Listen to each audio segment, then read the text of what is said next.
کہ امام مسلم رحمہ اللہ روایت کرتے ہیں اپنی صحیح میں کہ نبی علیہ الصلوۃ والسلام نے غدیر خم پہ ایک خطبہ ارشاد فرمایا تھا.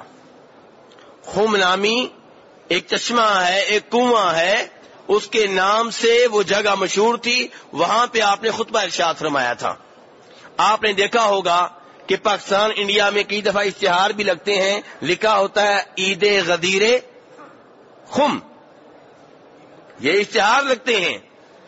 ہم تو عید میلاد النبی علیہ السلام سے روکتے ہیں کہ نبی علیہ السلام سے محبت کرو، لیکن آپ کے دین میں اضافہ نہ کرو، ایک تیسری عید کا اضافہ نہ کرو. اوپر سے لوگ نئی سے نئی عیدیں نکال رہے ہیں. تو بہرحال میرے بھائی، غدیر خم کا واقعہ کیا ہے؟ ایک تو وہ باتیں ہیں جو اس میں ملا دی گئی ہیں، من گڑت ہیں، غلط ہیں، لیکن حقیقت کیا ہے؟ حقیقت یہ ہے کہ نبی علیہ الصلوۃ والسلام نے اس مقام پہ خطبہ ارشاد فرمایا. اور حوالہ کس کتاب کا میں نے دیا ہے؟ کس کتاب کا دیا ہے؟ مسلم شریف کا. وہ مانے نہ مانے، آپ تو مانے کم از کم. ٹھیک ہے، جو صحابہ کرام سے محبت رکھتے ہیں ان کو تو ماننا چاہیے کہ مسلم شریف کا حوالہ ہے کہ نبی علیہ الصلوۃ والسلام نے خطبے میں کہا، کیا فرمایا؟ کہا الا ایھا الناس. الا کا معنی کیا ہوتا ہے جی؟ نہیں، الا خبردار. الا کا معنی کیا ہوتا ہے؟ خبردار، وارننگ، توجہ. یعنی کہ جو بات کرنے لگا ہوں بڑی اہم بات ہے، مکمل توجہ سے سنی جائے، یہ کہنا چاہتے ہیں نبی علیہ السلام الا کہہ کے. تو آگے آپ فرماتے ہیں ایھا الناس، اے لوگو، فانما انا بشر، اس میں کوئی شک و شبہ نہیں ہے کہ میں ایک بشر ہوں. جہاں آپ غدیر خم کی باقی باتیں بیان کرتے ہیں، یہ سب سے پہلی بات بیان کریں. نبی علیہ السلام نے حمد و ثنا کے بعد خطبے کی ابتدا اسی بات سے کی ہے کہ لوگوں، اس میں کوئی شک و شبہ نہیں ہے کہ میں ایک بشر ہوں. آپ اتنی تاکید کے ساتھ کیوں کہہ رہے ہیں کہ اس میں کوئی شک و شبہ نہیں ہے کہ میں ایک بشر ہوں؟ کیونکہ آپ کو معلوم تھا کہ میری شان تمام لوگوں میں سب سے زیادہ بلند ہے، اس لیے لوگ میرے معاملے میں مبالغہ کریں گے، حد سے آگے نکل جائیں گے. اور آپ نے کہا بھی تھا لا تطرونی، میرے معاملے میں مبالغہ نہ کرنا، حد سے آگے نہ نکل جانا، غلو سے کام نہ لینا. اس لیے یہاں بھی آپ کہہ رہے ہیں کہ لوگوں، اس میں کوئی شک و شبہ نہیں ہے کہ میں ایک بشر ہوں. یہی قرآن بتاتا ہے، یہی نبی السلام خود بتا رہے ہیں.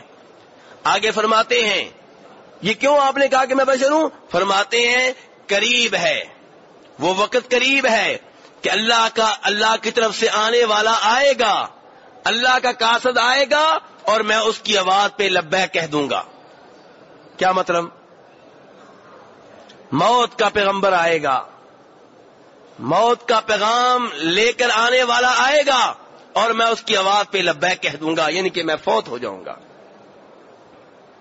فرمایا اس لیے یاد رکھو ترکت فیکم ثقلین، میں تم میں دو اہم چیزیں چھوڑ کر جا رہا ہوں. کتنی چیزیں؟ دو چیزیں. فرمایا اولہما کتاب اللہ، ان میں سے پہلی چیز کیا ہے؟ اللہ کی کتاب قرآن پاک. پہلی چیز کیا ہے؟ قرآن پاک، اللہ کی کتاب. کیا کرنا ہے جی قرآن پاک کو؟ آپ فرماتے ہیں فیہ الہدی والنور، فیہ الہدی والنور، اس کتاب میں، اس قرآن میں ہدایت بھی ہے، نور بھی ہے، روشنی بھی ہے. نبی علیہ الصلوۃ والسلام بشر ہیں، نور نہیں ہیں، لیکن آپ کی تعلیمات نور ہیں، آپ کی احادیث نور ہیں، آپ کے فرامین نور ہیں. روزہ میں بھول نہ جاؤں، اگر پڑھا رہا تو میں بھول کے پی لوں گا، اس لیے اللہ آپ کو ذائقہ خیر دے. تو آپ کیا فرما رہے ہیں میرے بھائیوں؟ فیہ الہدی والنور، کہ اس قرآن پاک میں کیا ہدایت ہے اور کیا ہے؟ تو نور، آپ کی ذات نور نہیں ہے، آپ کے منہ سے نور نکلتا ہے، آپ کی تعلیمات نور ہیں، آپ کی احادیث نور ہیں، آپ کے اوپر جو قرآن پاک نازل ہوا وہ نور ہے. نور کا معنی کیا ہے؟ روشنی ہے. اس کا مطلب یہ ہے کہ روشنی قرآن پاک میں ہے. قرآن کے اوپر عمل کرنے والے روشن خیال ہیں.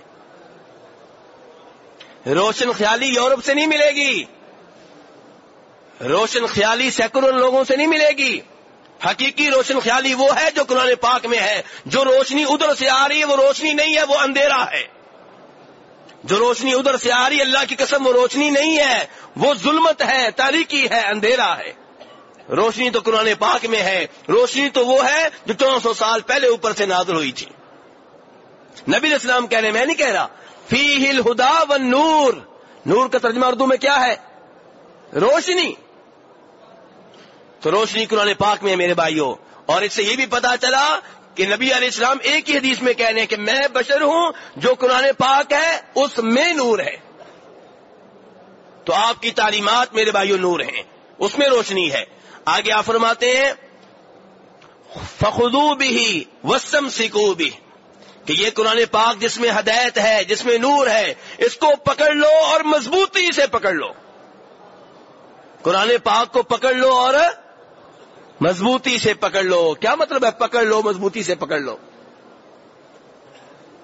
کیا اس کا مطلب اس کو بوسے دو، ریشم کے غلاف چڑھاؤ، اور جب عمل کی باری آئے تو کہو نہیں، ابا جی کہتے ہیں نہیں یہ کام نہیں کرنا. قرآن پاک تو کہتا ہے کہ یہ کام کرو، لیکن ابا جی کہتے ہیں نہیں کرنا. کیا یہ قرآن پاک کو آپ نے تھاما ہے؟ جب قرآن پاک کی آیت سنائی جائے آپ کہیں نہیں میرے مولوی صاحب نہیں مانتے، میری مسجد کے شیخ صاحب نہیں مانتے، میرے قاری صاحب نہیں مانتے، میرے امام صاحب نہیں مانتے، میرے عالم دین نہیں مانتے، میرے پیر صاحب نہیں مانتے. نہیں، قرآن پاک کو مضبوطی سے پکڑ لو. چھوڑنا پڑے تو ساری دنیا کو چھوڑ دو، قرآن پاک کو نہ چھوڑو. واستمسکوا بہ، اسے مضبوطی سے پکڑ لو.